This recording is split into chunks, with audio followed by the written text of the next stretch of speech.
Hey guys, Will here. No, you're not dreaming. What we have in front of us, believe it or not, is the new FANATEC QR2 Quick Release system after what's almost 3 years of waiting now. So there's no other way around this. This is probably the most critical product for FANATEC that they've ever released. The entire ecosystem, the future of their ecosystem is going to hinge around what this quick release system is like. There's a lot of other products that have come out on the market since their original QR1 was designed that, as you guys have seen in our other review videos, are objectively a lot stronger and a lot more rigid than what the QR1 system is. So if this isn't good, then it is really going to hurt the FANATEC ecosystem overall. So what we're going to be doing in today's video is going over this in as much detail as we can. Whether or not you're looking into buying into the FANATEC ecosystem for the first time, we're waiting to see what this is like, whether it's worth upgrading to the QR2 system over the QR1 system, what that upgrade path might look like as well, and basically just going through all the details of everything we think you need to know about the QR2 and what it's like to drive with. So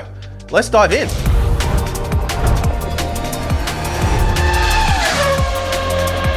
Okay guys, so firstly, a big thank you to FANATEC for sending across this gear for us to check out today. Now, as you guys that watch the channel regularly will know, we also like to test and compare against a bunch of other gear from other manufacturers in our videos too, to give you the best overall picture possible of what might suit your needs and budgets most appropriately. So important that you guys know that all the other gear that we're going to be comparing to in today's video was also sent to us under exactly the same conditions. Now, if you do decide you want to pick up any of the gear that we talk about in today's video, whether it's FANATEC or any other brand, we do have some affiliate links available down in the description below. Those are an awesome way of helping support our work here at Boosted Media at no additional cost to you. And that's just something that's available for you guys that want to help support our work and find what we do here of benefit to you. So we really do appreciate your support there. It's of course completely up to you guys whether or not you want to use those links. Now, it's also important that you know that no third party of any type, whether it's FANATEC or any other brand, has any kind of input whatsoever into what we're going to be sharing in today's video. It's purely just my own observations and my own opinions, nothing more, nothing less.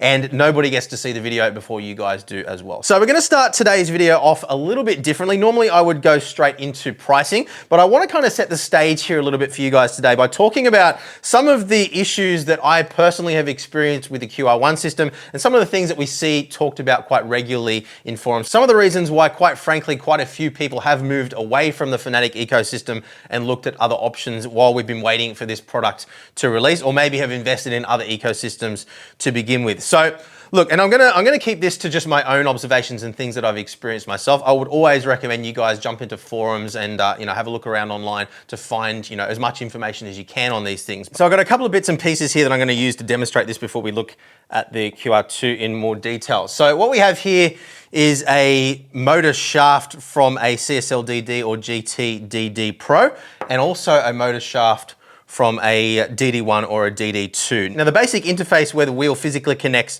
to the hub has been pretty much the same design since FANATEC first introduced interchangeable wheels into their ecosystem, except for just a few minor differences in the pin assembly between some of the various different bases. Now, we did see one issue in particular with the Club Sport wheelbase 2.5, where that seemed to be a little bit more prone to breaking pins on the steering wheels. We saw more, and this is just my own observation, but we definitely saw more people complaining about broken pins using a Club Sport wheelbase 2.5 than we ever see on the CSL DD or DD1 and DD2. And I actually did experience some broken pins on one of my steering wheels using a Club Sport wheelbase 2.5 many years ago. There's a video buried deep on the channel if you want to go back and troll through to find it.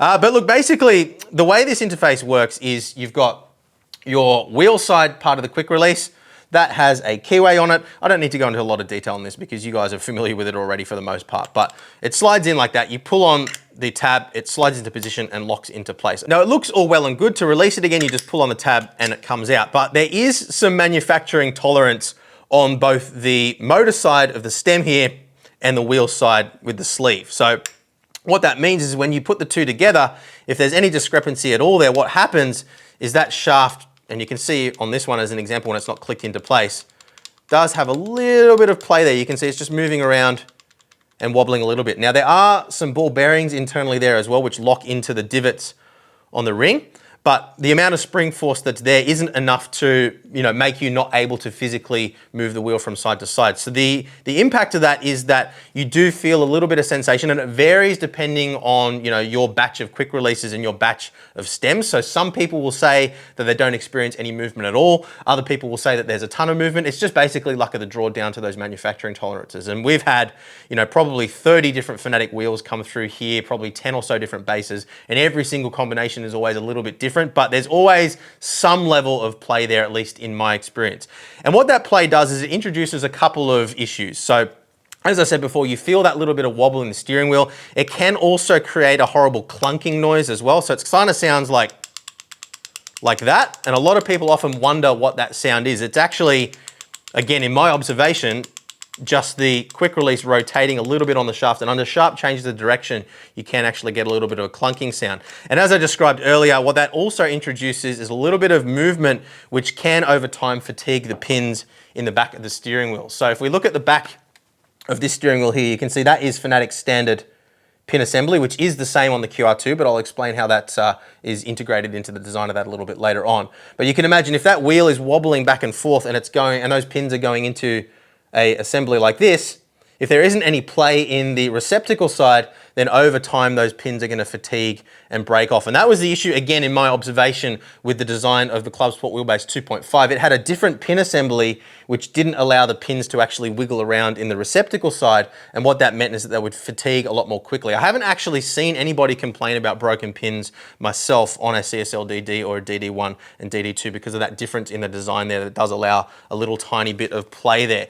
So that's basically how it worked on the QR1 for the CSL DD and the older wheelbases. Now there is also a little threaded hole on the bottom of the quick release as well as on the wheel side, which did actually act as basically a retainer. So what you would do is you would put the two together like so, click them together, and then there was a screw that they included with all of their wheels, which you could put through, and that would kind of lock the two into position. But because it's only pivoting on a single axis there, in my experience at least, there was always still that little bit of movement from side to side. You could still wiggle the wheel and feel that metal to metal contact in the case of the Club Sport Quick Release. And then they also later released, as we just saw, their simplified Quick Release, which uses a similar mechanism internally, but uses little plastic fingers. And we've got a full review of this, which you can check out for more detail. But basically what happens is rather than having a spring-loaded ball bearing mechanism to lock the wheel into position on the hub, what this one would do is slide in like so, and then what you would do is you would actually rotate the ring to squeeze those fingers in, and that would create the connection. Now that didn't have that kind of slop or play in the mechanism, but because it is a glass infused plastic design as opposed to metal, it has more flex inherent in the design in general. And you guys can see in the footage on your screen now how much movement there was in that. So whether or not you notice that movement when driving is of course a very subjective thing. I tend to notice it because I'm very attuned to those kinds of things. We'll pop that out again. But some people say that it's never really been a problem for them either. But that's basically the rundown on the limitations, I guess you could say, of the QR1 system as it pertains to the CSL DD, GT, DD Pro, and some of their older wheelbases like the CSL Elite Club Sport Wheelbase 2.5 and so forth. Then there is the stem that you get on the DD1 and DD2. And you can see this is essentially the same design for all intents and purposes, except what they did here was they integrated a little rubber ring, which you could actually squish up by tightening this collar around the outside. And the idea of that was that it would reduce the amount of play from side to side because this rubber ring would compress and squish up inside the quick release. So you can imagine you pop this guy on, and then as you tighten this end up, that squishes up and that removes that play from side to side. In practice, I never found that it made a significant difference really. It did kind of remove that metal to metal contact, but it didn't reduce, in my opinion, the overall sensation of flex in the wheel. So it was a bit of a, I don't want to sound too harsh, but in my opinion, it was a bit of a band-aid solution to a problem that was basically just inherent in the design of the quick release. And of course, it's not an easy problem to solve because they need to be able to maintain that backward compatibility with all of their older wheels. Remembering again that that quick release system was designed in a time where wheelbases weren't anywhere near as strong as they are today. So it didn't need to be as sturdy as it is now. So broken pins on some of their earlier wheelbases was an issue. It doesn't seem to be quite such an issue now, but the main issue that people people have is just that flex and that movement in the wheel. Now, of course, any movement in the wheel will have an objective impact if you were to measure it on the quality of the force feedback, because it is introducing some damping. But subjectively, again, as I said, whether or not you actually feel that sensation when you're driving is a very debatable thing. Some people say that it's absolutely horrendous. Some people say they don't notice it at all. But you know, where you fall in that, let us know in the comments down below if you've got experience with the QR1, what your experience has been like, whether it's something that bothers you or not. So that kind of sets the stage for the QR2 system now. So let's dive in now. Let's talk about pricing of these guys. And then we'll get into how it works, how it's installed, and of course, how it improves those issues that we've just talked about. So pricing. Now this is gonna get a little bit complicated depending on your particular scenario, whether you're looking to buy into the ecosystem or upgrade existing gear. They have told us that there will be some upgrade kits at discounted prices available. They haven't shared any detail on that at the time that we're recording this, but by the time you guys are seeing this video, hopefully, fingers crossed, if everything goes well, and it rarely does with product launches for FANATEC, the website always seems to crash and have a few issues. But provided that everything works as it's meant to, everything should be live on the website by the time you guys are seeing this video, so you'll be able to go and take a look for yourselves. So let's start off talking about the wheelbase side of things, because of course you will need to upgrade those two different stems that we talked about for your CSL DD or GT DD Pro or your DD1, DD2. Unfortunately, there isn't an upgrade path available for the older Club Sport wheelbase 2.5 or anything earlier than that, or the CSL Elite wheelbases. So you will need a GT DD Pro or CSL DD or a DD1, DD2 to take advantage of this new ecosystem. And of course, their new products that will release in the future will automatically come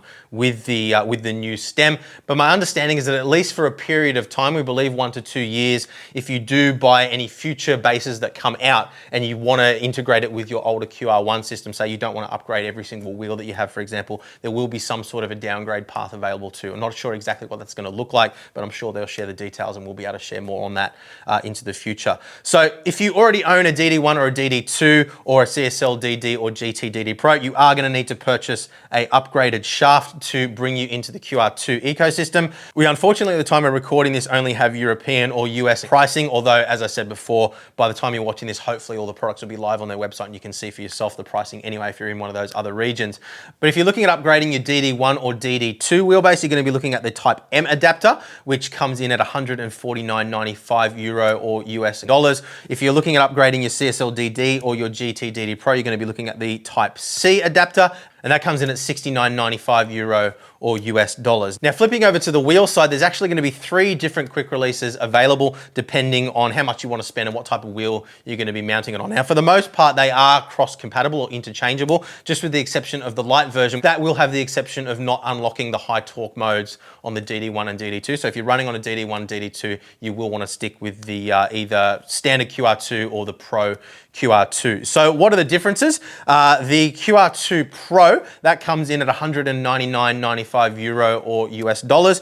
And that is actually a FIA certified quick release. So it's the same one that you're going to be getting if you've already purchased their M4 GT3 wheel, for example. So in the case of the QR2 Pro, it's actually CNC machined from a block of aircraft grade aluminium. So they machine that down, and that of course gives them extremely tight tolerances. And it's also PTFE coated to make it glide on to the motor stem a little bit more elegantly, I guess you could say, than the standard version. The standard version is actually a cast aluminium, but they also CNC machine the casting afterwards. So that maintains the same level of precision in the manufacturing and the same tolerances when mounting it, but it does make the manufacturing process a little bit cheaper. And this one isn't, of course, FIA certified if that's important to you, but I think there's probably only going to be about 3 or 4 people in the entire world that actually matters to. This one doesn't have the PTFE coating. Look, honestly, I don't feel a massive difference between the two, mating them up against the quick release anyway, so I don't think it's really a big deal. I think if you want to be absolutely baller, then by all means go for the more expensive one.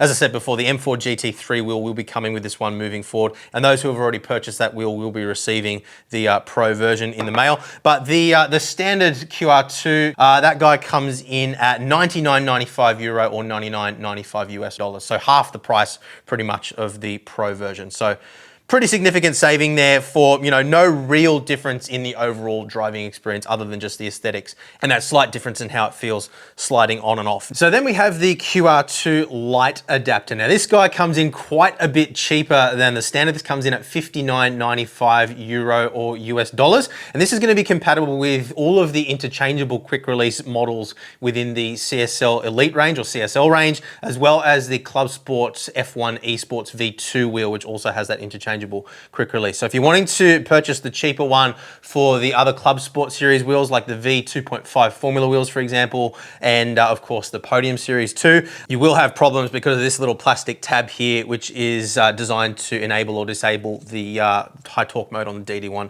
and DD2. So yeah, quite a bit cheaper there, but you are getting a much lower quality overall in terms of presentation, at least, piece of equipment here. Now we'll get into the rigidity of this a little bit later on, so stay tuned for that for sure. But you can see what they've done here is they've used a carbon fiber reinforced plastic material. I'm not sure whether it's exactly the same material that they used on the simplified quick release. I believe that was a glass infused plastic, if I remember correctly. Don't quote me on this, but anyway, either way, it's a recycled carbon fiber infused plastic material, or what they call it here in their notes is a carbon fiber reinforced polyamide. I think I'm saying that right. I'm not a chemist, but a carbon fiber reinforced polyamide construction using recycled carbon fiber.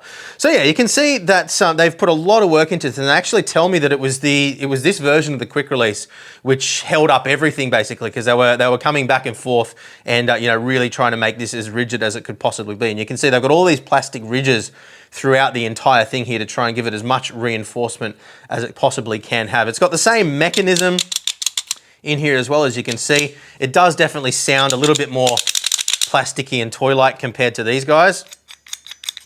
And this one, I mean, obviously you're going to expect that for a, you know, a plastic construction, but yeah, it'll be interesting to see how this guy stacks up in terms of actual usage compared to the other two over here. Just looking at it at face value, I do have concerns that maybe we might see a little bit of flex just around where it mounts to the wheel, because it's just, you know, I mean, you can see how much reinforcement they've added there, but you know, that is going to be probably the weak spot if there is one. But anyway, we'll talk about that when we're up and on the rig in just a moment. But that is the QR2 Lite.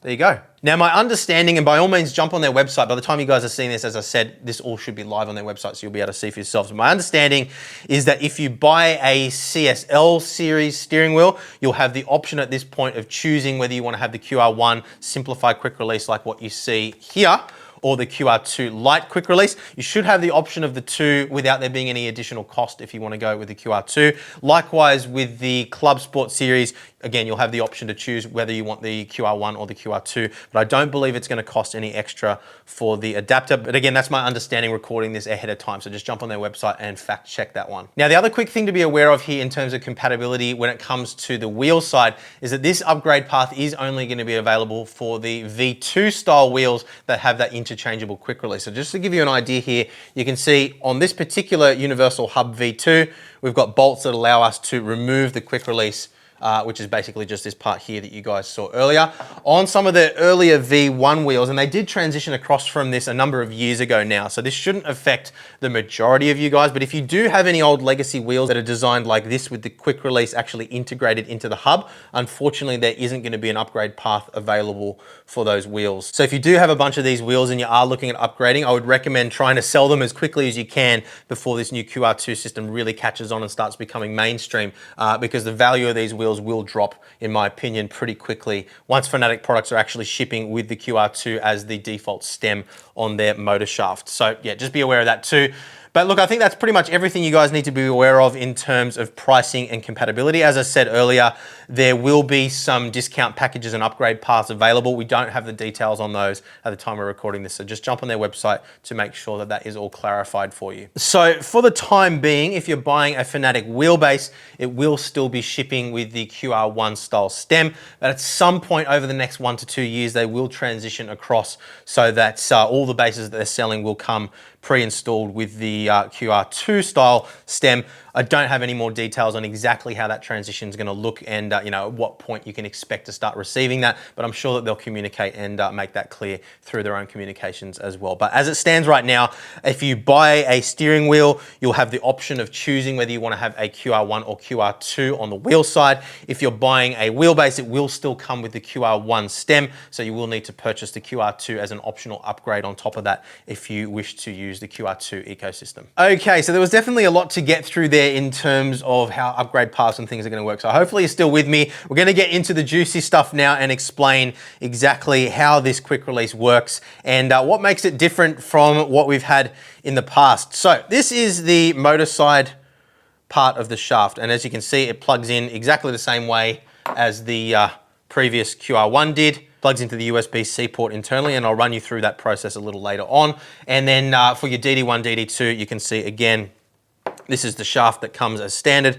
and then this is the replacement shaft. So it's a case of just undoing it, sliding it out, and we'll show you that later on as well. So how this actually works in terms of mating with your wheel, what you've got here is a somewhat conical shape on the front. This is actually derived from a FANATEC quick release system, I believe, which is something that's been widely used in motorsport for quite some time now.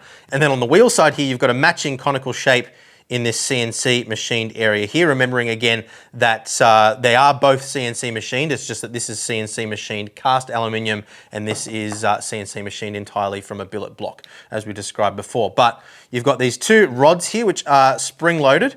As you pull the mechanism back here, you can see those retract, and that locks in to the grooves on the stem as you see here. Now the cool thing is that if you remember back on the previous quick release, when you installed the wheel onto the shaft, you actually had to pull or retract the collar around here and then pop it on and let go of it. With the new quick release, you actually don't need to pull on that collar when you install it. So all you need to do is, and I'll make sure I have this oriented the right way so I don't damage things, but you can see it's got a little bit of a taper on the top here. So all you need to do is just push it in, and it actually just slots in like so. And that was really easy, even without the leverage of having a wheel in my hands. Then to release it again, just like with the old system, you pull on the collar and it slides out like so. Now the first few mating cycles are still a little bit stiff, but it does loosen up quite quickly after that. Hopefully nobody's gonna smack themselves in the face, like is almost like an initiation with the QR1 quick release system. I know I did it the very first time I pulled my wheel off. I smacked myself in the nose and nearly broke my nose with the wheel.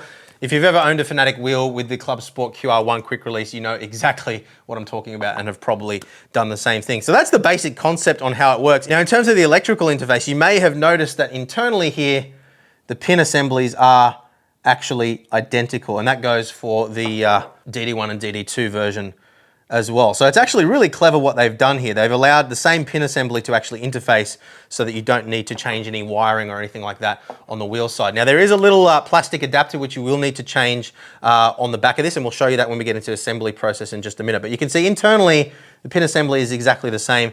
As this slides on, again, because of that conical shape, it guides the pins into the right alignment. By the time they actually interface with this, they're in exactly the right position. So it slides in and there are no issues at all. So yeah, it's actually quite impressive to me how they've managed to take a design which is now, you know, very, very old and come up with a way to improve that design without making it unnecessarily complex in terms of how you actually have to upgrade your wheels. So that is the basic design of how things work. Let's now move across and talk about how we actually install these guys on the wheelbases, and then we'll talk about upgrading the wheels, and we'll jump over on the rig and give it all a try. So let's run you through the upgrade process now for a CSL DD or GT DD Pro as we have on the table here now. Inside the box for the Type C motor side QR2 assembly, we have a replacement collar, a little Allen key, as well as some nice clearly drawn, I would say, rather than written instructions. It's all kind of in a picture form, but it does give you a clear understanding of what you need to do. One little issue that I do have here, and it's not a big deal, I don't think, but I would love to have seen them include, you can see here, it does tell you that the maximum amount of torque that you should apply to the collar is 8 newtons. You don't have any way of actually knowing what amount of force you're putting on there. They only include a little Allen key.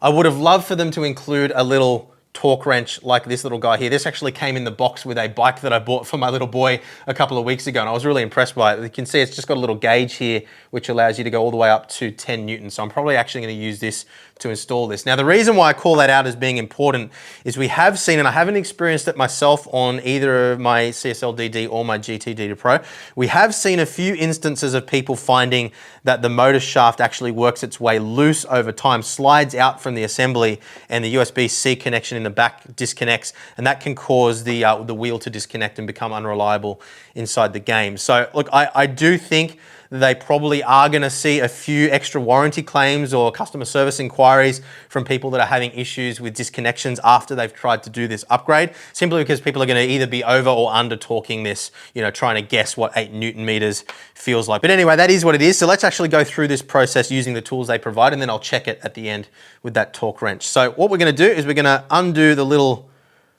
bolt in the side of our collar here. We're just going to loosen that off. Righty-tighty, lefty-loosey, as always. There's no tricks here. We're just going to back it off until that collar becomes loose.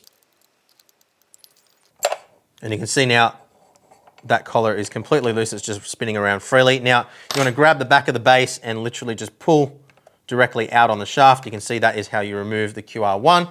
Set that guy aside. We're going to take off this collar as well. We're going to make sure we're using the replacement collar. Take that guy off.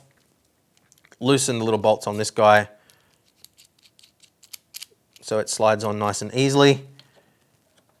Slide it on like so. Might actually need to back those off just a touch more. That was a little bit more tension there than I'd wanted. Now, one of the things I actually call out in the instructions is you want to line up the separation between the two halves with the separation in the shaft as well. So we're going to set that flat and then just line that up. You can also see I do have a bit of a mismatch here. It's a little bit more open on one side than the other. So we want to even that up as well. So I'm just going to spin it around this way like so.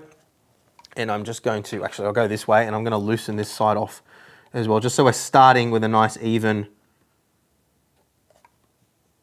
surface. I'm being pedantic here because I want you guys to get this right the first time. I don't want you to be having problems and breaking things. So I'm going to be more pedantic than I probably otherwise would be, but we want to get this right. So that's about right there.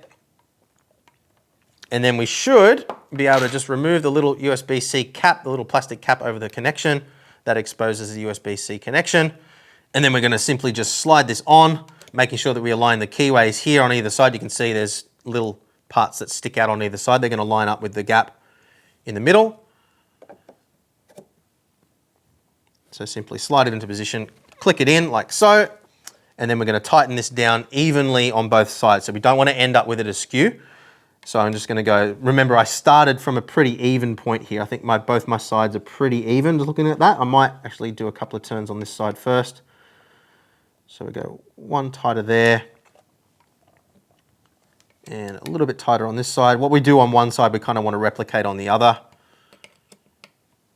And you can see what I mean here. Like I'm just kind of taking shots in the dark. I don't know how much torque I'm actually putting on, and I don't have a good sense of, you know, how much is too much and how much is too little. So I might actually get out that torque wrench now, and let's see if I got it right. So I'll spin it around this way so you guys can see. So what we're looking at is a little gauge on the side here, and I'm going to pull it. And basically what's going to happen here is as I apply enough torque that the arm of this is bending to the number 8 marking there without actually turning the screw, that is where I reach 8 Newton meters. So you can see I actually do need to go quite a bit further there. I'm going to do the other side again too. A little bit tighter. So you can see by guessing, I was actually way off where it probably needed to be. That there is about, yeah, that's about 8 Newtons on that side. And then this side, yep, about 8 Newtons before it starts to turn. So that should be about right. So yeah, 3 observations having just gone through the process. Nice and easy to do. There's no wiring or anything like that, so it is pretty simple. I do think that people will probably trip up and not do this up quite tight enough and have issues with disconnection. So yeah, just be mindful of that. And thirdly, I do find it interesting that although this collar is for all intents and purposes performing the same function as the collar that came with the CSL DD and the GT DD Pro by default, you can see because it's clamping on 2 sides rather than 1, I'm hoping that what that means is that this will also do away with the issue that we have seen from a few people with those disconnections as it starts to slide out over time. So provided that you torque it up to the right spec, Hopefully we won't see any issues. That's not something that we can comment on at this point in time, but if we do run into any issues, of course, we'll let you guys know further down the track. So that is the upgrade for the CSL DD and GT DD Pro. Let's move across now to the DD1 and DD2. So onto the DD1 and DD2 now. Very similar process here, except in this case, we do have some wiring that we need to plug in as opposed to just a USB-C connection. So again, we're gonna just loosen off the collar here. Now they don't include a replacement collar in this case. They only include the Allen key, and that is it. We're gonna loosen these off. They are pretty tight from factory, so don't be scared. Just remember again, righty-tighty, lefty-loosey. That is really tight. I have pulled these apart before, but I haven't pulled this particular base apart. So this is factory tightness that we're dealing with right now. I'm just gonna get it to the point where it's a little bit looser, then I'm gonna spin around and do this side as well. This is probably gonna be super tight too. So, there we go, that wasn't so bad. There we go. Okay, that's nice and loose now. So what we're gonna do, and you need to be really careful with this next step because you don't wanna lose the wiring up in the back of the motor shaft. That will be a very bad day for you. So we're gonna carefully slide this guy out, and we're gonna unravel the wires like so. And you'll see inside the shaft here, we've got two connections. We've got a long one and a short one. Now, originally with the QR1, you can see they're actually color-coded as well. With the QR2, it's rainbow, but you can see one is long and one is short. We're just gonna match that up. So we're gonna unplug each connection, and it's as simple as just grabbing the outside here, pushing on the little tab, and unplugging. And same deal with this guy here. You can see it is very tight in here, so it is a little bit of a risk of losing the connection inside the motor. I'm gonna actually just stay holding on to that one for now. And then we're gonna go long into short, like so. Plug it in, click it in position, and then short into long again, like so. So it is important to note here that it is possible to plug these into the wrong connections. They are both the same physical connection, so just pay attention to which one's long and which one's short and make sure you match those up. So we're just gonna coil that up, tuck it back into the motor. Remembering again, of course, if you've seen our DD1 and DD2 teardown videos, there is actually an inductive coupling system and optical transceiver for data. So these wires aren't just sort of spinning up and winding up inside the motor, although it does kind of look like that when you pull it apart, which does freak some people out. So we're just gonna slide that back in there gently, like so. Slide the shaft into the assembly as well, like so. We're gonna butt it right up against here, so you can see we don't wanna have any gap. We're just gonna push it all the way in like that. So then with the collar, exactly like what we did with the GT, DD Pro, and CSL DD, we're gonna line these notches up on either side, or these halves up on either side, so they align with the grooves in the stem here. We're gonna slide that all the way forward. Now the instructions are very clear that they want you to have this all the way forward and not pushed all the way back. We don't want it grinding up against the metal here, and we also don't want it blocking the intake. You can actually see that foam material in there. The fan in the back of the unit actually draws air through. So if we block that off, we're gonna restrict the ventilation and we could actually overheat and damage our motor. So we've got that all aligned, all correctly like so. That is all fine. And then we're gonna do exactly like what we did last time. We're gonna make sure we've got an even gap on both sides, and we're gonna just go half a turn on either side until it's tightened up to the spec, which in this case is actually 10 Newton meters, unlike the 8 that we had with the CSL DD and GT DD Pro. So again, they do only include, unfortunately, a normal Allen key, so we will be making use of our little torque wrench again to make sure that we get this right. I'll see if I can get this a little bit more accurate this time. We'll see if we can get close, having experienced it the last time. So I'm just gonna go 3/4 of a turn on this side. I'm going to flip it over, and then I'll go 3/4 of a turn on this one as well. Same deal again. We don't have to be quite so careful this time because it is a metal sleeve that we're using rather than that carbon-based material that they use on the GT DD Pro and CSL DD. So we'll tighten that down. I think that feels about right. Let's see how close my guess was. Grab our torque wrench here and starting to move. Yep, that's about 10 newtons. I could just start to feel it move there as we got to 10. So I guessed that pretty accurately. Proud of myself. There we go. And yeah, just starting to move there at 10 newtons. So we are all good. The other thing you will need to remember with the DD1 and DD2 is you will need to recalibrate your wheel center back on your sim rig when you get up and running, because it is just an arbitrary position that you end up in when you're securing this all down, as opposed to the CSL DD and GT DD Pro, which is keyed. So you're either going to be correct or inverted by 180 degrees when you get back up and running. So it's as simple as that. And you can see it's got this beautiful nickel plating that they've done here over the CNC machine aluminium, which does have a really nice classy look. So that's what the QR2 looks like installed on a DD1 and DD2. Let's move on now and show you how to install the QR2 wheel side adapter on a FANATEC wheel. Okay, so if you've purchased a FANATEC wheel in the last year or so, you'd be familiar with the fact that they ship their quick releases separately from the wheel itself, and you actually have to bolt the quick release on yourself. So the process here is pretty much the same. There's just a couple of additional steps which you may or may not need to do depending on when you buy the wheel, because again, remember, they will be transitioning across to QR2, which will change a couple of things, which will be clear in just a minute. So inside the box, they include, of course, the quick release and a little bag, which includes a couple of Allen keys, a little Torx screwdriver as well for removing or for installing the replacement bolts, which they give you for the little spacer inside, as well as a couple of these little plastic spacers, which are going to replace the metal washer, which you'll see internally in just a moment. So this is the part that newer wheels are going to start shipping with, so you don't have to do this step. And if you have a really keen eye, you might have actually noticed that in our review of the new V2 CSL hub, they actually did have this style rather than the metal style, but this will make clear in just a moment. So the steps are really straightforward. We're just going to loosen the bolts, securing the existing quick release. And again, I'm only just using the tools that they include here in the box. We want to do this the way that you guys will hopefully be doing it. Now we're going to keep these bolts because they're going to be the same ones that we're going to use to affix the metal quick release in just a moment. I should also mention while we're doing this too that the installation process is essentially the same, well, exactly the same between the Pro and the standard, and pretty much the same as well for the light version. So there's no need to run through that separately. So once you've removed all the bolts, you may find that this is actually a little bit difficult to remove. In my case, it came off pretty easily.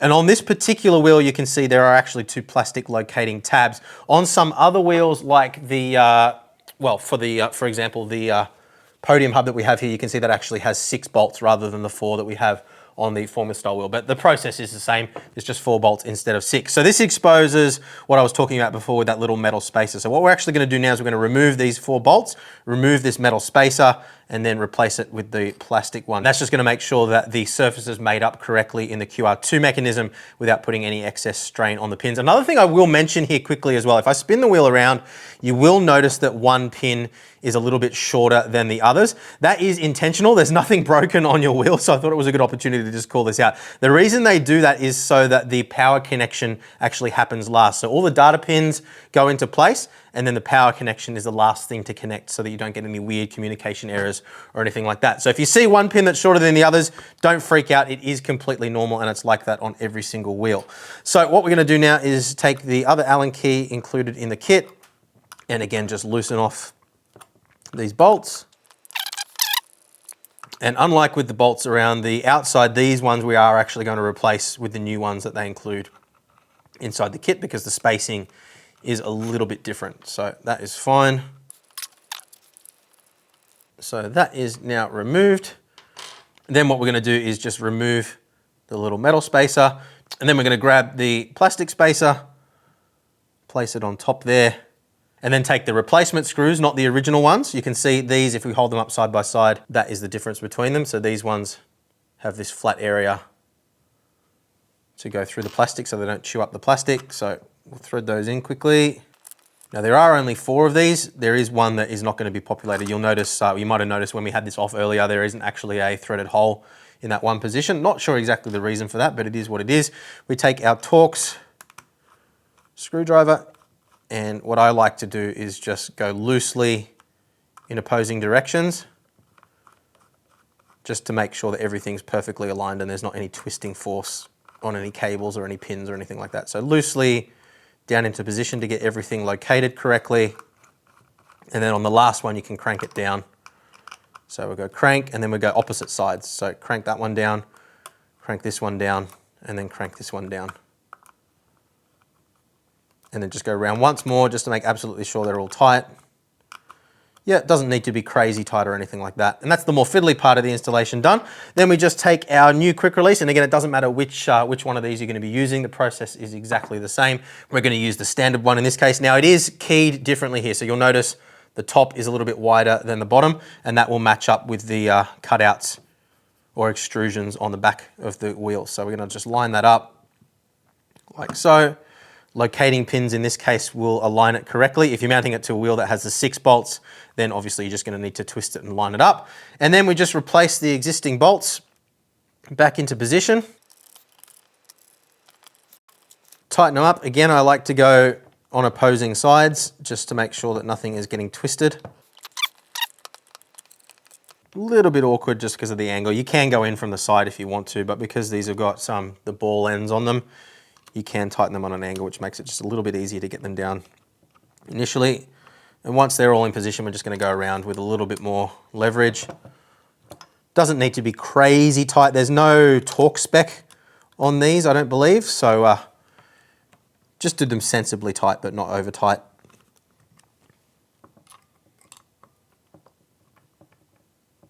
And that is it.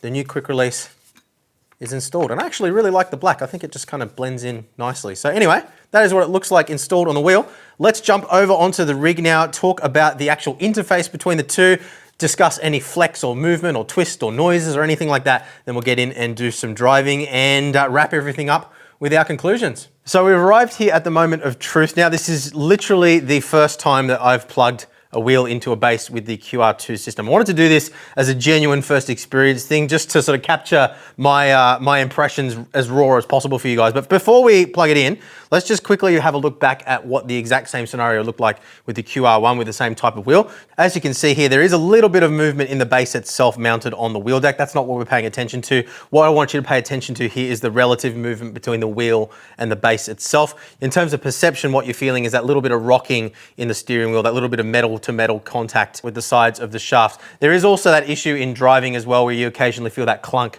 on change of direction, as we discussed before. But anyway, back to the QR2. Now, the other thing that they pointed out, as I mentioned before, is that you don't have to retract the collar like this and put the wheel on like that. You can just push it straight on. So let's have a look and see whether it is going to work. So we're literally just going to push it straight back, click it into position, and we're on. Okay? No bent pins, no problems. It's detected the wheel immediately. And, well, it works. Yep, there is a little bit of flex still in the wheel itself, which you expect if I really get into it, but there is absolutely no rocking from side to side in the quick release mechanism itself. Let's go up and down as well. See that little bit of movement in the base, but relative movement between the wheel. I mean, you guys can see better on camera than I can see with my own naked eyes here looking straight on, but in terms of what I'm perceiving, absolutely nothing there at all. So this is the standard QR2 here. And we will do these tests with the DD1 and DD2 as well, but I wanted to test with the CSL DD first. Yeah, it does what it needs to do. So let's pop that wheel off now. So we're just going to pull the collar and pop straight off. It actually feels quite nice coming off as well. It's got a bit of resistance there and it just kind of goes punk straight off. So let's plug in the Porsche 911 GT3R wheel as well. This is using the Pro version of the quick release and a larger diameter wheel too, which is going to give us a little bit more leverage than what we had with the 270mm Formula style wheel. So align the shaft again, and we're literally just going to push it straight on. There we go, and that is on. There's no movement forward to back at all. It's not, you know, loose in any manner like that. And yeah, I mean, again, there's a little bit of rocking. I'm just trying to, you guys can see again better than I can, but I'm trying to sort of see where. So yeah, that's mostly what I'm perceiving there, is just the base wiggling up and down a little bit on the platform. But look, the next point of weakness I would say is actually the rim itself. So yeah, the rim itself is bending. You can see if you look at the relative movement across the rim, if I pull on the top there, the rim is bending before there's any movement in that quick release at all. So yeah, look, it's doing exactly what it needs to do. And again, like, you're never going to be putting these kinds of forces into it when you're driving.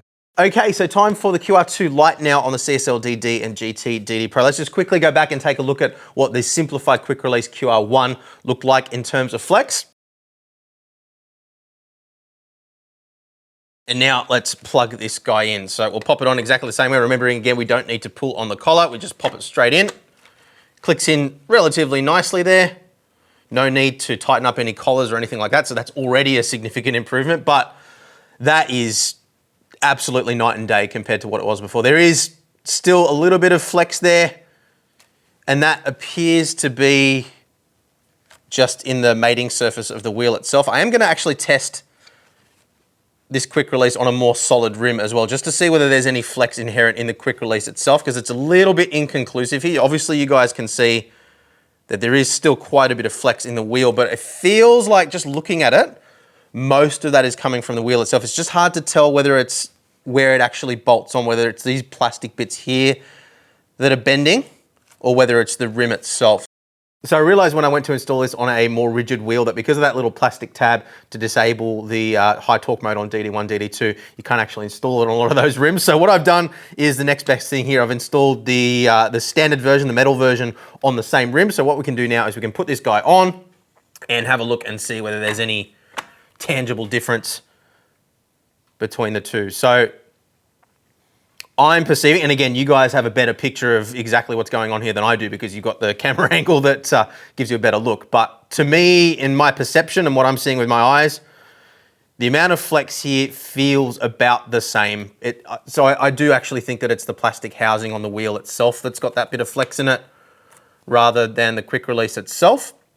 I do still have a few questions about the longevity in terms of just, whether we might see some cracks around the outside here. Obviously, that's just something that we'll have to see over time.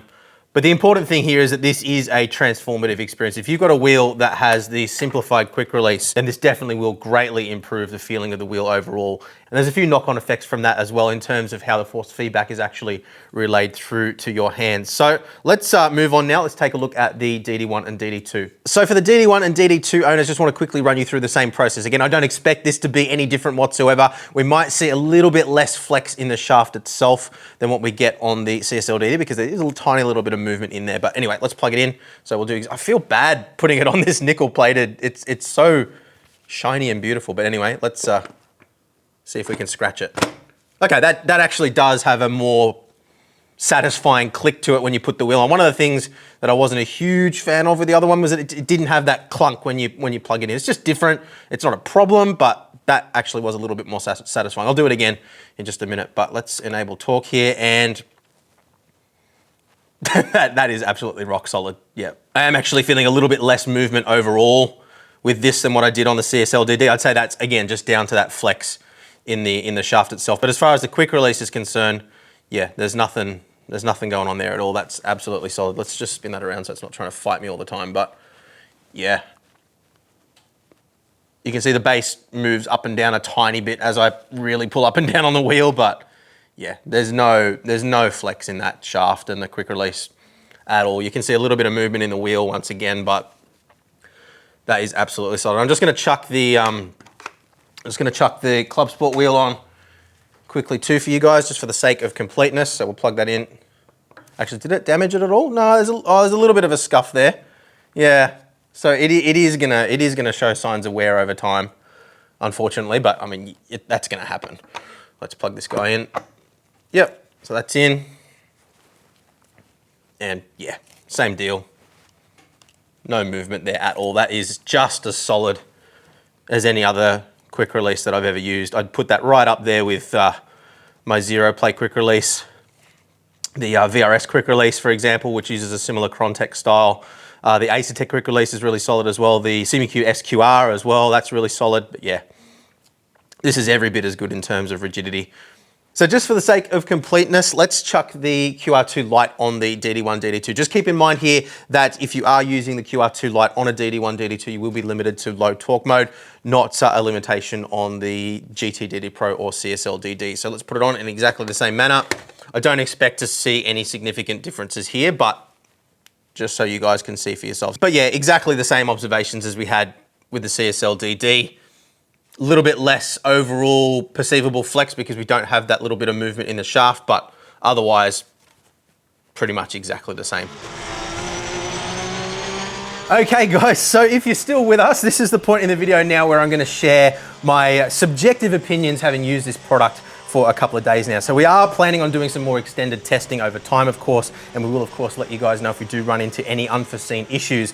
But yeah, if you're after the objective information so you can make your own judgment, I know a lot of people do skip straight to the conclusion, so definitely do go back if you have skipped straight here to see, how we've reached these conclusions. Because from this point onwards, it is purely just going to be my own opinion based on the experience that I've had, and of course your experience may be different. Now I also just want to quickly pause here as well to ask a favor of you guys too. If you have found this video useful up until this point, please do jump down below and hit that subscribe button and the thumbs up button. Believe it or not, only about 30% of the people that watch our videos are actually subscribed to the channel, and subscribing is a really fantastic way. Even though I know it doesn't make a big difference to your experience, it does make a big difference to how YouTube actually pushes out the content to other sim racers. So if you find what we do valuable and you think that it could be beneficial to fellow sim racers, then that is an awesome way of helping support our work and making sure that more people see our content. So we really do appreciate your support with that. But let's move on now into the driving experience and my conclusions. Now, with the QR1 system previously, I've always kind of said that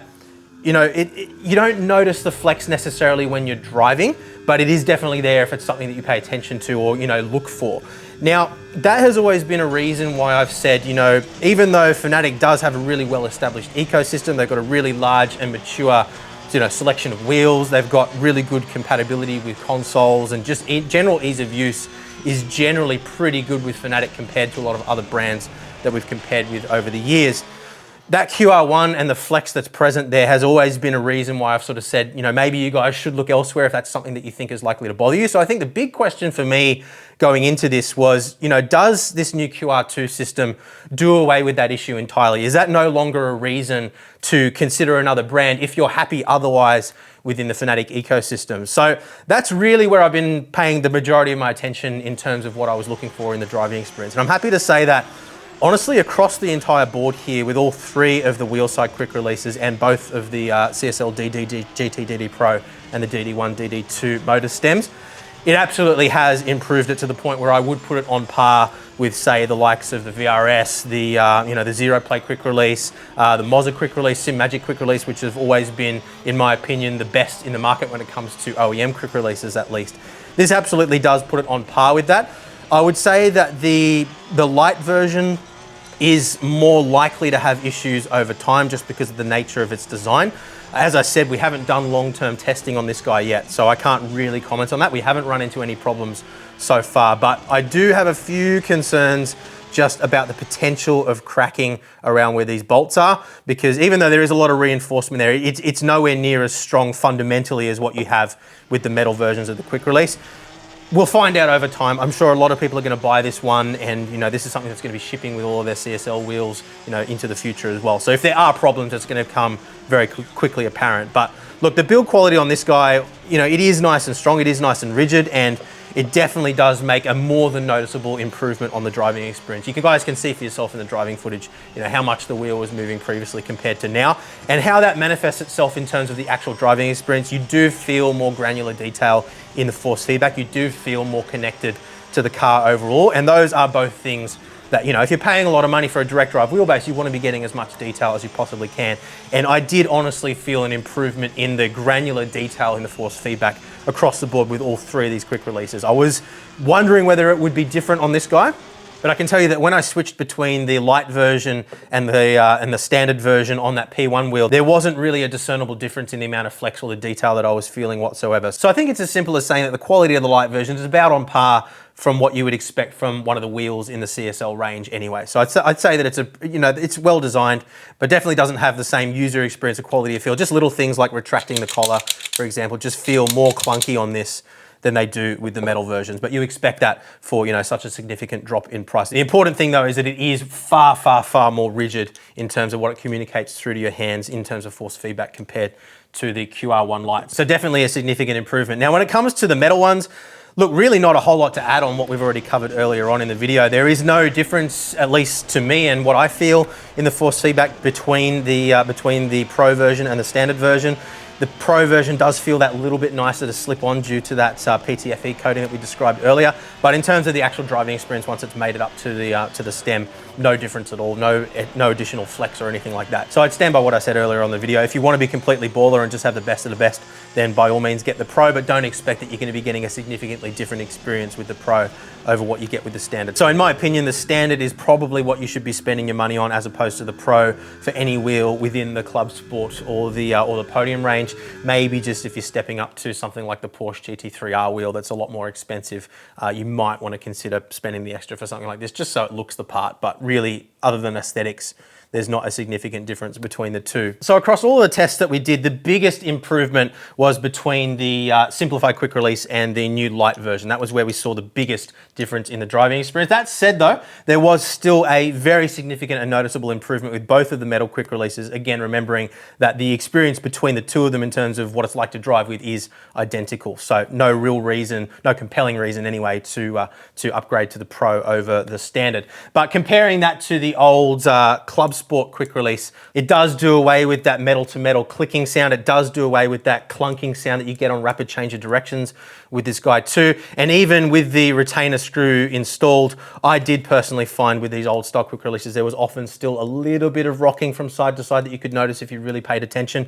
Absolutely nothing like that to speak of whatsoever in my experience with the QR2. So regardless of whether you're looking to upgrade or invest in a light version or a Standard over the Club Sport quick release QR1 style, I would say, yeah, definitely it's achieving what it set out to achieve, and it definitely makes a significant and noticeable improvement in every scenario, basically. So without rambling on too much here, although I may have already done that, look, basically what it comes down to is this. The QR1 was a definite reason to consider other brands over the FANATEC ecosystem in the past. With the QR2 system now, at least in terms of the rigidity, I'd say we're looking at a quick release which is on par with the likes of, say, your Simucube SQR, your Acertec quick release, your SimMagic, your Moza, and so forth. So no longer a reason, I would say, to consider other brands. So if you like what the FANATEC ecosystem has to offer otherwise, then definitely worth your consideration. If not, then it's not really a point of contention anymore, which I guess is as much as you could possibly ask for in terms of what we're looking for out of the QR2.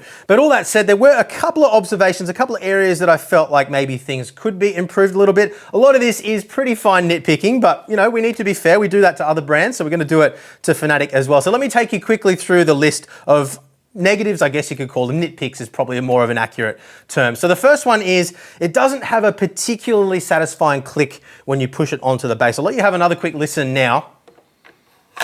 And yeah, you can hear that it just doesn't have that sort of slip and click into position like what you get with SimMagic and Moza, for example, and even with the older QR1 system. So if you're waiting for a really high quality, yeah, I plugged that in, maybe not something that you're going to be so impressed with the QR2, but once it's on there, it's nice and solid, so not really a major issue by any means. I do think that with both the Type C and the Type M stems, they do need to include some sort of a torque gauge similar to this guy. As you saw earlier on in the video, it is very difficult to gauge exactly how much torque you should be putting on those bolts on the collar in both cases. With the Type C, it was 8 Newton meters max. With the Type M, it was 10 Newton meters max. But all they include inside the packaging is an Allen key, which doesn't really give you any point of reference. So you don't know whether you're over torquing or under torquing. And given that we have seen quite a few people having issues with the stem on the Type C in particular coming loose over time and causing the wheel to disconnect, I do think that they're probably going to see an increase in customer inquiries and service calls due to the fact that people will be installing these things and potentially not installing them correctly because they don't have the tools necessary to do it to the spec that's actually provided in the manual. So again, I don't want them to be adding cost to it. I certainly wouldn't want them to put the price up for the fact that they're including that part. But I do think that, if you have a torque spec, if that's important, then you should provide the tools necessary to do that for a product like this, which you're expecting people that don't necessarily have a lot of tools laying around to complete the job. So that is one little nitpick as well, something that I think they could improve on. The CSL DD Type C version, like this guy here, does scratch quite easily. We've probably put this through maybe 30 mating cycles by now, and it is starting to get a little bit scuffed up. So I can only imagine what it's going to look like after 1,000. If you're somebody that's changing between wheels all the time, I think inevitably this is going to scuff up. Even the nickel-plated version that we see on the Type M as well, that does still look pretty nice, but there are a few little score marks there where we've mounted it. So Again, I don't really know how they could improve the design to change that. It's just inherent, and it's a race car part at the end of the day. It's going to get marked. But the reason I'm calling out is because I'm not convinced that the black anodizing is such a good idea. I feel like inevitably that is going to scratch through to the raw aluminium underneath, and when it starts to do that, it is going to look a lot worse than a raw aluminium product to begin with. You do obviously get marks on these ones, but it doesn't stand out quite as much against, a high contrast situation like black against silver. So I'm not exactly sure why they've gone with that. They've certainly had their sweet time to develop it, so I'm sure there is a legitimate reason they've done it, but yeah, I don't know what that is, and I would have preferred personally to have a silver stem. Again, a very small nitpick, but a nitpick nonetheless. Now, the Type M installation may bother some people just due to those really short connections. It is a little bit scary trying to plug in one of those connectors because you're worried it's going to fall and get lost inside the base, and if that happens, it is quite difficult to fish out again, so that may deter a few people from being brave enough to do it themselves. It's not a difficult install by any means, but go back and watch in the video. You guys can see the process for yourselves and make your own judgment there. But just one thing that I thought some people might trip up on. And then just lastly, do just be aware that there is still a little bit of flex inherent in the motor shaft itself on the CSL DD and GT DD Pro version. So you do notice a little bit more flex in the wheel on those than you do on the DD1, DD2 by comparison, and some other competitor brand wheelbases. So if you're comparing a CSL DD, for example, directly against, say, a Moza R9 or a Moza R12, even though the quick release itself is absolutely solid, there still is a little bit more flex in the shaft on the CSL DD and GT DD Pro than what you're getting with a Moza R9 or R12, for example, or if you look at something like an Acertec or SimiCube, although those are a little bit more expensive. But yeah, probably the closest comparison that I can make at least is with the Moza R9, R12, a little bit more flex present, so just be aware of that. But again, not the fault of the quick release, just something that's inherent in the design of the wheel. And it is a small amount. Again, you can go back and see the footage for yourselves to see exactly what I'm talking about here. But I did notice a little bit more flex in the GT DD Pro and CSL DD compared to the DD1 and DD2.